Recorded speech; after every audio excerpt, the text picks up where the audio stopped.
夜晚，我下床如厕，发现下铺的室友不打鼾了，地上全是血。厕所传来水流声，眼前划过弹幕，全都会死的。凶手10秒钟后洗完手接着杀，我压401全灭。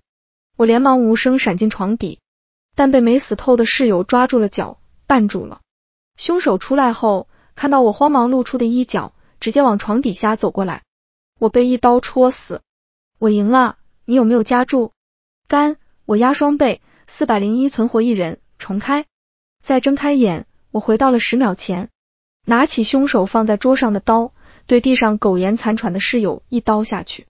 宝子们，订阅并打开小铃铛，抢先看精彩故事。正文开始。噗呲一声，张青的太阳穴被尖刀戳穿，他试图抓住我裤脚的手无力的垂下来，死不瞑目的瞪着我。我瑟缩了一下，别过脸不再看他，下意识寻找其他2个室友的痕迹。不知道是庆幸还是失望，另外2人都不在寝室，一个去鬼混了，一个生病去校医院了。弹幕貌似不耐烦了，催促起来。876，我赶紧踢开他，快步冲到洗手间门口，关门上锁。里面的人似乎愣了一下，然后开始拍门，在寂静的黑夜里无比刺耳，这样会把这层楼的其他人吵醒的。我瞥了眼地上死状恐怖的张青，咬咬牙。我有动机，我和他的关系很差，不能让别人看到张青死在我脚边。还有，要拿走他平时抢我的东西。我打开张青的衣柜，里面还有我被藏起来的鞋和外套，但有一张白纸引起了我的注意，我抽出来一看，是一张收款回执单。我眼神一冷，原来是他抢了我的贫困补助，害我被爸爸骂了好几天。仅存的那点愧疚瞬间烟消云散。拍门声越来越大，然后开始用脚踹。我心脏砰砰跳，手抖着把沾满血的刀别在裤腰带上，穿上鞋子，套上外套。冲出寝室的那一秒，身后传来巨大的破门声，厕所的门被撞开了。我肾上腺素爆棚，迅速从外面反锁上寝室门，全力往楼道跑。这里是4楼，下到1楼需要一些时间，但足够拉开和凶手的距离了。然而刚下了几节，我却听到下面传来沉重的脚步声，来人一步一步往上走，往我这边走。是谁？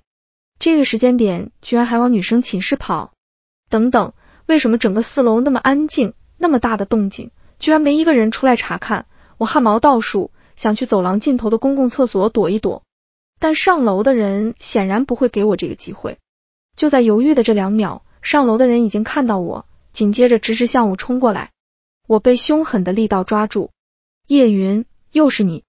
是宿管阿姨。她死死抓住我的手，看我的眼神满是轻蔑。又想溜出去过夜？你这种小女生总是不安分，快滚回宿舍。凶手20秒后出来，我压2人一起死。女主那么弱，连个宿管都应付不了，怎么可能逃掉？我压低声音，尽量控制住身体的颤抖和对眼前人的芥蒂。阿姨，这层楼有杀人凶手，我室友被杀了，快离开这里报警。没想到宿管阿姨嗤笑一声，扬起手狠狠扇了我一巴掌。给我装神弄鬼，谁不知道你小花招多？上次就装病折腾了我们一整夜，现在还敢玩这套。他力气极大，我死活挣脱不开，只能由着他抓着我辱骂，小贱人不正经之类的话不绝于耳。身后传来房门被撬开的声响，但他毫无察觉，越说越起劲，甚至拿出手机。我现在就上报给你辅导员，最好给你这种人退学了。我急了，拼命推他，快放开我。身后又传来破风声，死亡的气息瞬间贴近，冰冷的刀尖插进我的后背，直通心脏。我眼前一黑，身体瘫软下去。弹幕却再次不死心的跳出来，你倒是直接踹他下去啊！压双倍，还有2次机会，给我存活，重开。我突然感到一阵厌烦，还要再重复刚才的争吵吗？再睁开眼，我回到了20秒以前的楼道。这次我清晰的看到了宿管阿姨带着恶意的笑容，一股无名火窜上来。还没等她冲到我面前，我飞快的抬脚朝她当胸一踹。啊！宿管阿姨肥胖臃肿的身躯滚下楼梯，发出沉闷的皮肉撞击声。她瘫在下面不动了。身后的宿舍门再次响动，我急忙往下跑，经过宿管阿姨的时候，不经意踩到了她的手，听她发出微弱的呻吟。原来没死啊，那说不定可以帮我多抵挡一阵。出了宿舍楼，我直接往校门的方向跑。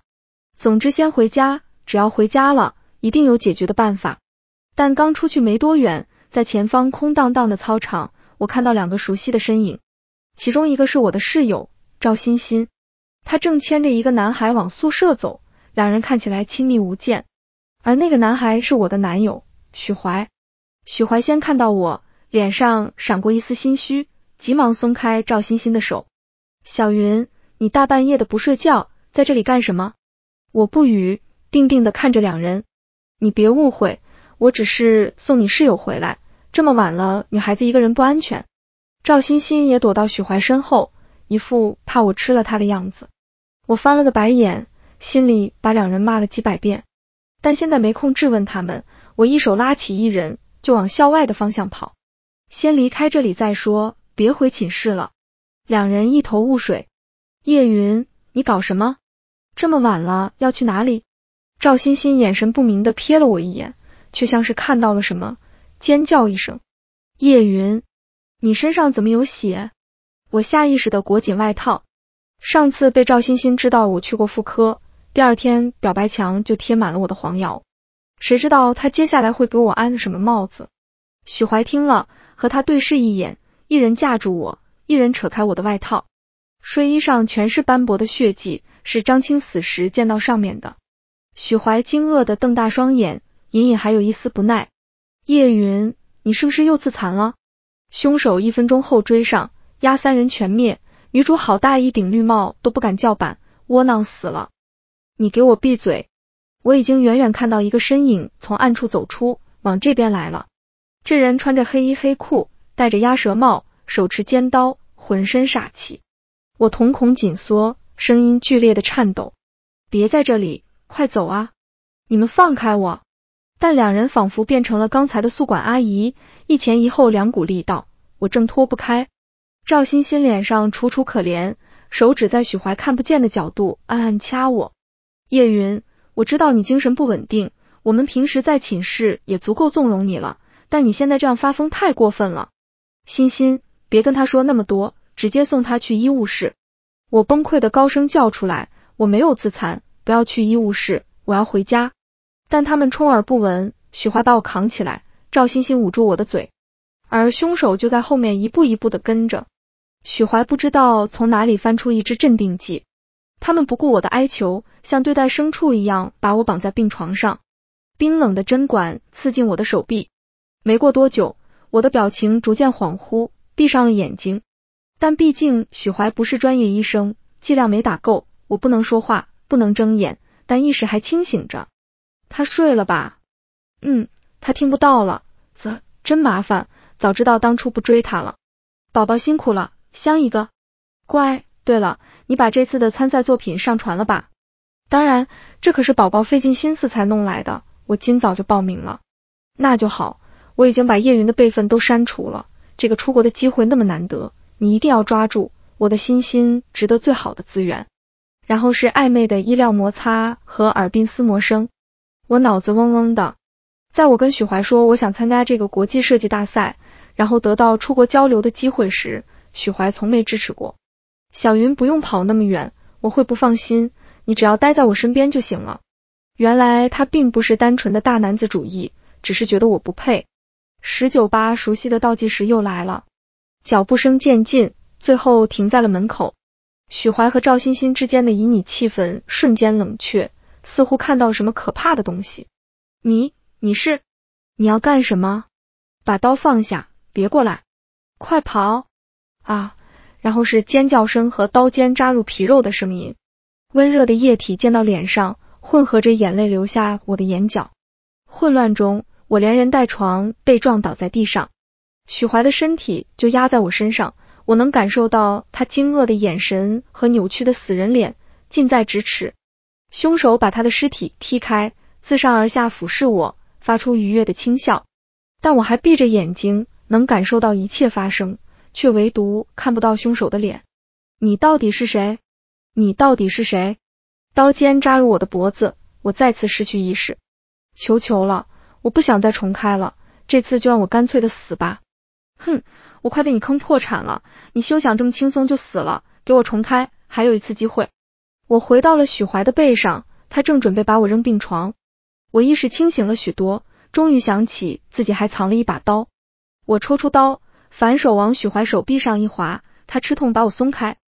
我稳稳落地，在两人都没反应过来的时候，一把拉过赵欣欣，狠狠甩了他一耳光，然后把刀架在他脖子上。叶云，你干什么？放开他！参赛作品在哪？许怀怔住，我手腕发力，刀刃割破颈侧皮肤，一丝鲜血顺着他的脖子流下来。你偷了我的设计稿，对不对？赵欣欣浑身发抖，求救似的看向许怀，后者却后退半步，举起双手挤出假笑。小云，你冷静点，欣欣只是帮你优化到属他的名参赛。我嗤笑出声，刀尖转向许怀，拼命抑制住心底的愤怒。上周你说要帮我修电脑，结果清空了我所有原文件。上个月你听说我要参赛，想尽办法拖慢我的进度。许怀，你明知道我有多看重这个比赛，得了奖我就能去国外，这是我逃离家庭的唯一途径。你不是说过要保护我的吗？我以为我们之间不会有第三者。我愤怒地嘶吼着，披头散发，字幕欲裂，把积攒在心里的委屈都发泄出来，像个真正的精神病人。许怀僵在原地，针管里的透明液体顺着针尖滴落，在死寂中发出哒的一声。他眼神闪烁，看看我又看看赵欣欣，嘴角一扯。叶云，你给我装什么深情？欣欣都告诉我了，你早就不干净了。你流过产，对吧？我呆滞在原地，脑子一片空白。许怀装作不经意的缓慢靠近。你和你那一家子都不正常。我有些恍惚，脑子跟走马灯似的，出现许多以前的画面。我和许怀是大姨认识的，他知道我的原生家庭有问题，追我的时候无比真诚。我会保护你一辈子，没人可以伤害你。明明谁都可以骂我，就许怀不可以。眼前的人还在不停输出，看到我痛苦的神情，越来越胜券在握。我已经受够你动不动就犯病了，什么抑郁症，什么双向，什么解离，你就是个又脏又贱的烂货，你让我以后怎么跟你结婚？我的眼泪不受控制的流下，握住刀把的手止不住的颤抖。许怀喉结滚动，忽然奋起向我扑来。他废了！我反手夺过针管，扎进他的手背，将整管镇定剂推进去。许怀缓缓倒地，后脑勺撞上桌角，抽搐了2下，人不动了。赵欣欣看到我转向他，脸色煞白的扑向床头，拿起输液瓶就向我砸来。别过来，你这个疯子！用你的作品是给你脸，就你那些破烂设计！我捏住他下巴，将刀刃捅进颧骨，皮肉撕裂。赵欣欣发出凄厉的惨叫声，我也曾经这么叫过。大一时，他联合张青把我锁在厕所隔间，用打火机燎焦我的长发，扒掉我的衣服，强迫我在宿舍像狗一样爬行。那时并没有出现任何弹幕，懦弱的我也只是哭着求饶。我的设计是破烂。我转动刀柄，看他半边脸血肉模糊。那你用硫酸毁掉我参赛雕塑时，怎么非要捡走碎片，说是自己的灵感？赵欣欣的惨叫被血沫堵住，我抬脚踩住他抽搐的小腿。答辩那天你往我水里掺着换剂，害我在评委面前发疯，这些优化够不够？赵欣欣不动了，但我知道他还活着。该换人了。我缓缓转过身，许怀已经转醒，挣扎着摸到门边了。我踩住他的头，把刀高高举起。他眼里是我熟悉的哀求和委屈。不要，小云，我还是下不了手，干脆交给杀手吧。于是我放开许怀，走出医务室，闪到走廊黑暗的一角。弹幕的速度比以往都快，而且更活跃了。凶手快来了，女主这次还是会死吧？我还是压3人全灭。呵，他这次死不了，你看。凶手远远的出现了，奇怪的是分明看到了我，却径直向医务室走去。凶手这次手里拿的不是刀，而是一把已经开启的电锯。难怪这次出现的这么晚，原来是去更新武器了。但不知为何，里面的2人看到凶手后出现了奇怪的反应。你哪来的电锯？我错了，不要杀我，我再也不会对不起你了。对不起，对不起，对不起，我在两人撕心裂肺的惨叫声中离开校医院。总觉得除了凶手外还有人跟着我，但我此刻觉得无所谓了，心里有些迷茫。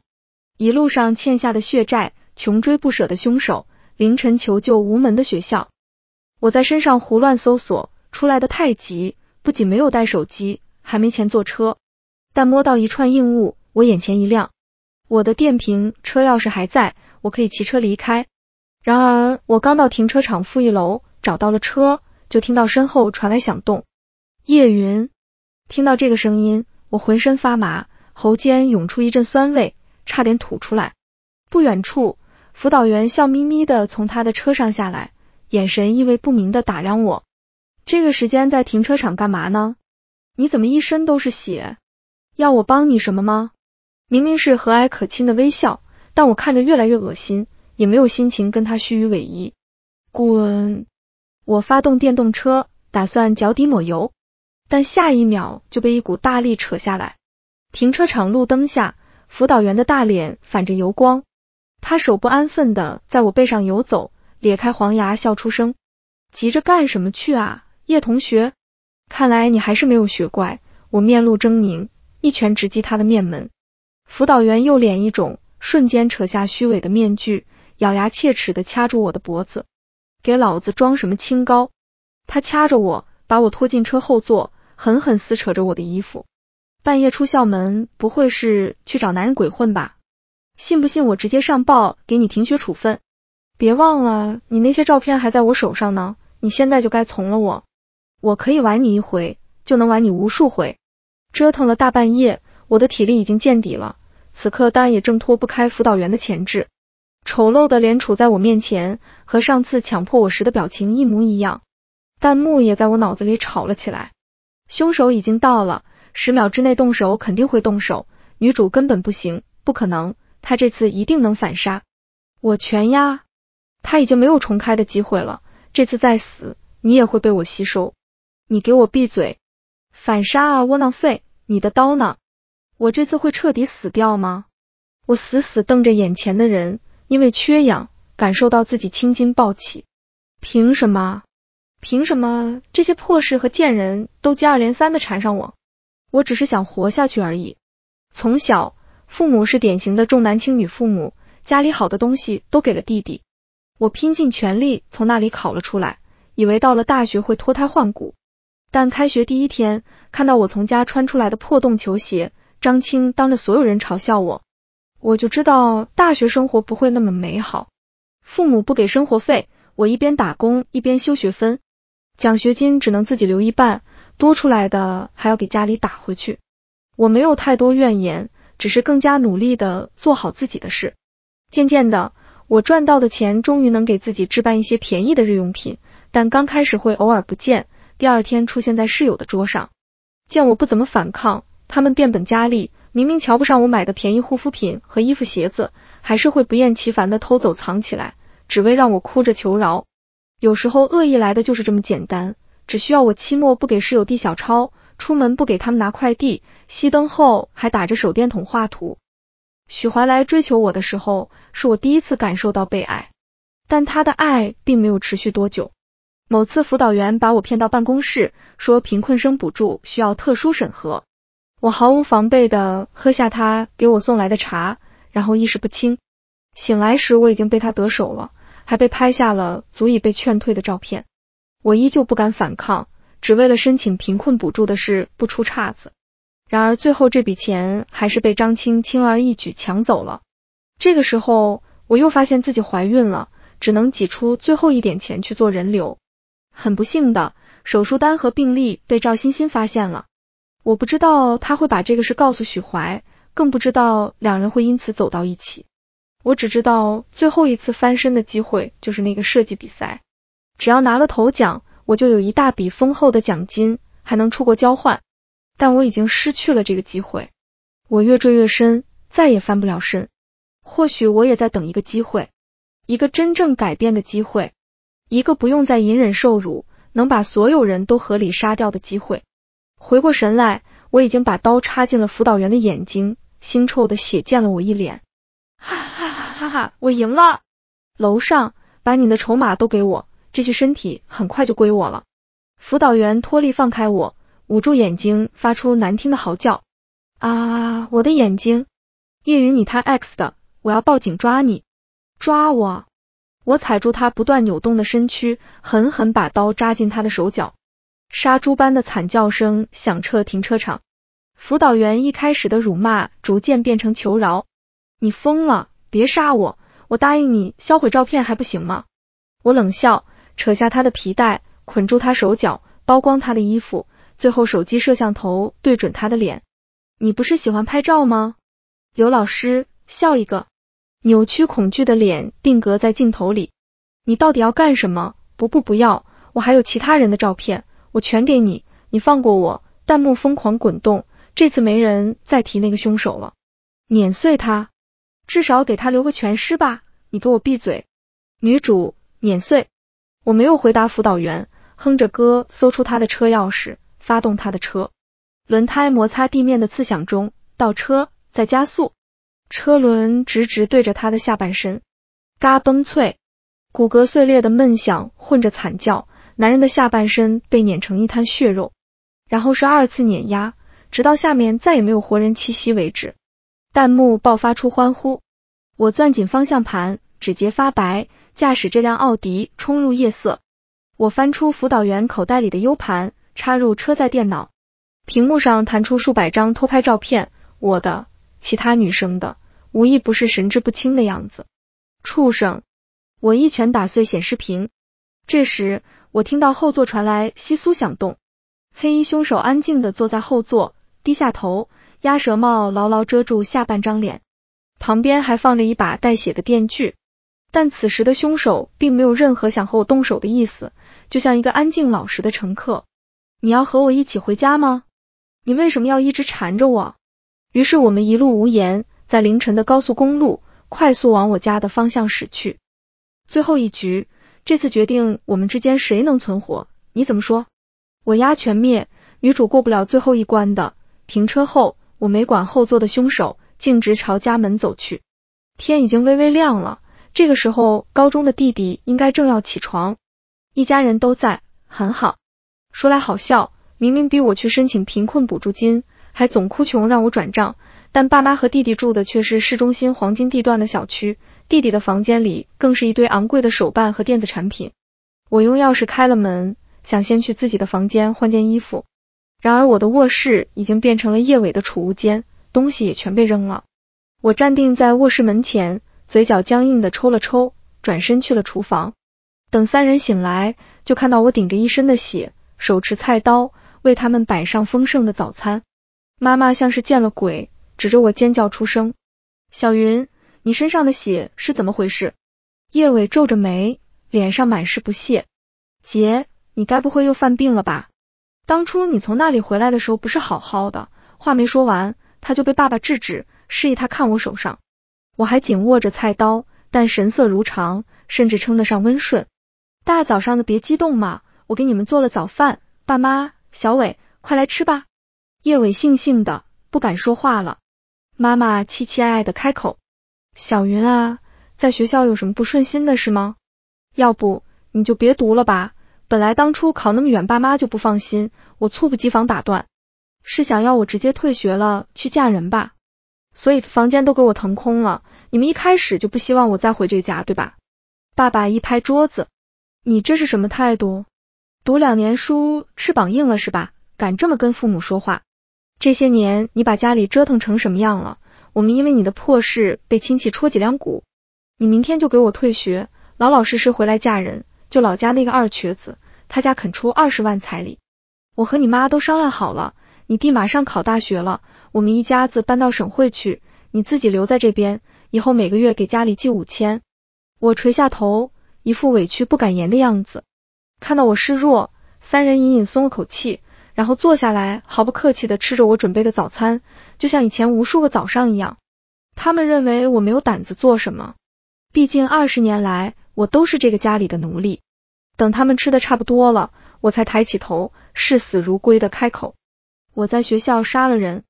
你说什么？叶云，你真疯了？弹幕像之前一样跳出来。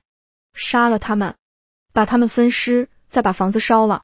我并不在意弹幕，自从凶手不再追着我杀后，弹幕在我脑子里只起到一个烘托氛围的作用。我当然不会对自己的家人动手，即使他们对我再过分。但三人却惊呆了，手中的筷子齐刷刷摔在桌上。你要杀了我们？我也瞪大眼睛。他们能看见弹幕，那或许他们能理解我的变化，会听我解释。你们听我说，这些弹幕是凭空出现的，跟我无关。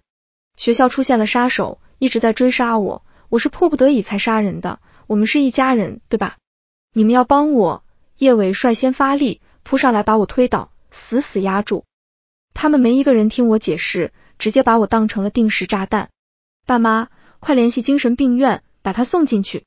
他们拿出绳子，把我五花大绑起来，确认我挣不开了，才拿出电话，想叫人把我抬走。爸爸像看脏东西一样看着我，反了天了，我们家怎么会养出你这种脏东西？不管你是真杀人还是说谎，我们都不可能认你这个女儿了。他们把我扔进储藏室，然后像没事人一样去穿衣洗漱。我抱着最后一丝侥幸心理，哀求地看着妈妈。平时爸爸不待见我，弟弟看不起我，但妈妈总是会关心我几句的。妈，你一定会相信我的，对吧？我真的是被逼的，我会向警方自首，但你们别把我送进精神病院。等坐了牢出来，我会用余生来报答你们，我会努力赚钱孝敬你们的。但他犹豫了几秒，还是避开我的眼神，站起身。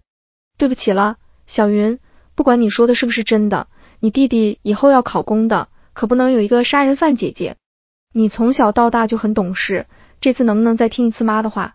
我们不会报警的，等天亮后，我们会把你送到南边的私人疗养院，就是你以前去过的那个。去死吧，臭老太婆，等下第一个杀你。妈妈脸一僵，厉声道，你说什么？一天到晚就知道唱红脸，把老公当儿子，把儿子当老公，把女儿当情敌，你这种大龄菟丝花活该一辈子被男人嫌弃。妈妈的表情越来越阴沉，最后狠狠扇了我一巴掌。我的脑子一片混乱，焦急的不停否认。不是，我什么都没说，那只是弹幕，不是我的心里话。他充耳不闻的死死关上房门，只留给我一个嫌恶的眼神。我真是后悔生了你。时间仿佛静止了，我侧躺在地上，浑浑噩噩的哭着。我到底是为什么要拼命回来呢？也许只是觉得冥冥中有些事情必须要回家解决，对父母还抱有期望，觉得他们在要紧关头会选择保护我。但危机不但没解决，反而让自己更危险了。挣扎间，我看到了什么东西。储藏间里放的都是叶伟的旧物品，但还残留了几件我的衣服没扔。其中有一件衣服引起了我的注意，某某届网瘾学校。被封存的记忆如潮水般涌上来。高中时，我因为坚持想参加高考，父母觉得我不听话，打算把我送进传说中戒网瘾的学校规训。我跪着求了3天，换来的却是学校的黑色面包车。工作人员看着入学理由直咂嘴，因为太想读书，所以被送来改造。我还是头回见。30平米的水泥房里关着20个女孩，她们说我们都是长了反骨的牲口。电击、禁食、吊刑，最后那天他们扒光我的衣服拍视频。父母把你们送进来花了3万，如果不脱胎换骨，你们怎么对得起他们？我被电得直抽抽的时候，在心里质问，有这3万都不肯送我去读书。我不记得自己是怎么从那里毕业的了，只知道失去了那一段痛苦的记忆。从那以后，我的行为偶尔会很怪异，会自残，会不记得自己10分钟前做了什么，会半夜清醒发现自己手里拿着刀。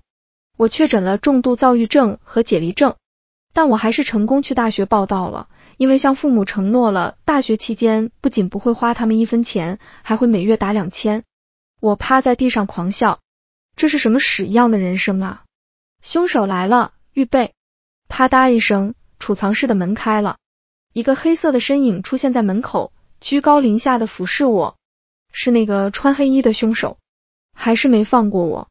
我闭上眼，静静等着最后的解脱。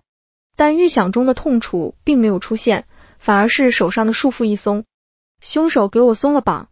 凶手做完了一切也没有离开，反而静静站在我身旁，似乎在等着我的什么指令。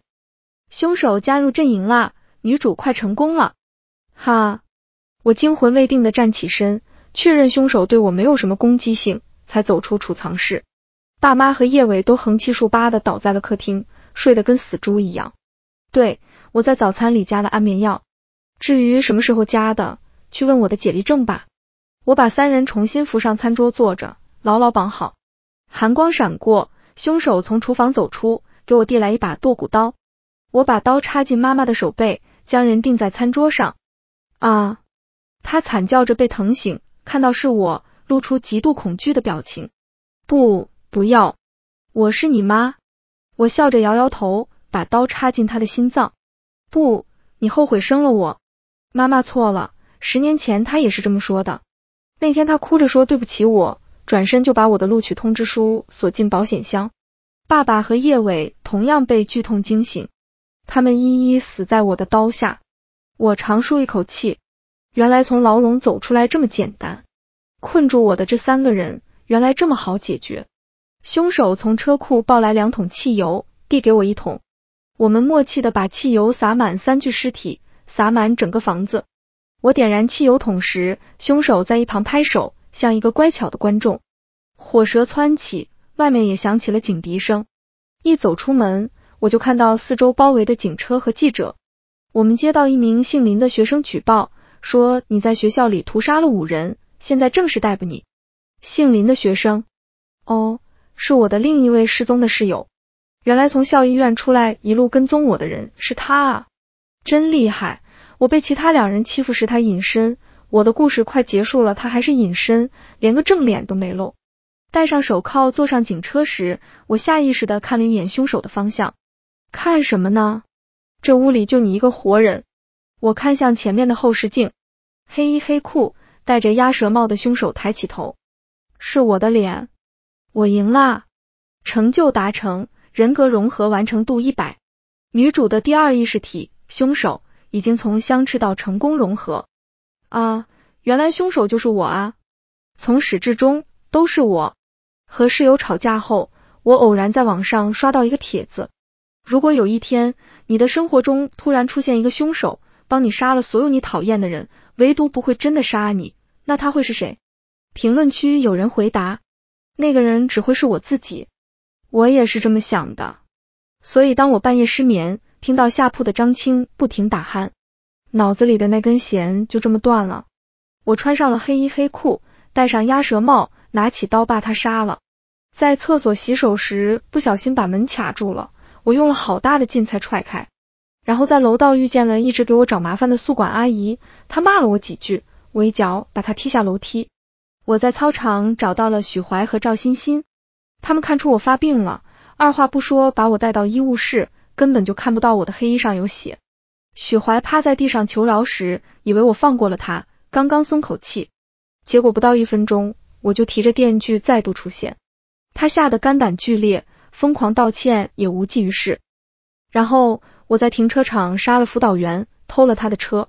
回家后，我已经控制不住弹幕开口说话了，他吓坏了父母和叶伟。父母不听我的解释，把我关进了储藏室，但我藏在裤子里的小刀轻而易举就割开了绳子。我杀了他们，防火烧家。直到坐上警车，我才如梦初醒。弹幕是我的主人格和副人格在吵架，总是压死掉的是懦弱的主人格，总是压活着的是残暴的副人格。凶手是我所有负面情绪的集合，一个只有我能看见的怪物。每一次被所谓的凶手杀死，我懦弱的主人格都会被削弱一层，然后被副人格占据身体，动手杀人。但如果我被杀死连续3次，我暴力的副人格就得不到养分，他会睡死过去，任由我的主人格拉着身体自杀。随着我的副人格越来越强大，凶手也将逐渐被我同化，和我融合。最终，副人格赢了，他成功吸收了主人格，让我们恭喜他。病房401室，电视新闻循环播放，连环杀人案凶手叶云确诊解离性身份障碍，现收治于青山精神病院。病房铁床上，我蜷缩着涂鸦，画纸上是2个人在吵架。再复盘一次，这次还是从寝室开始吧。这次我要姓林的室友一起死。窗外月光惨白，宝子记得点赞、留言、分享哟。赠人玫瑰，手留余香，谢谢。本文已完结。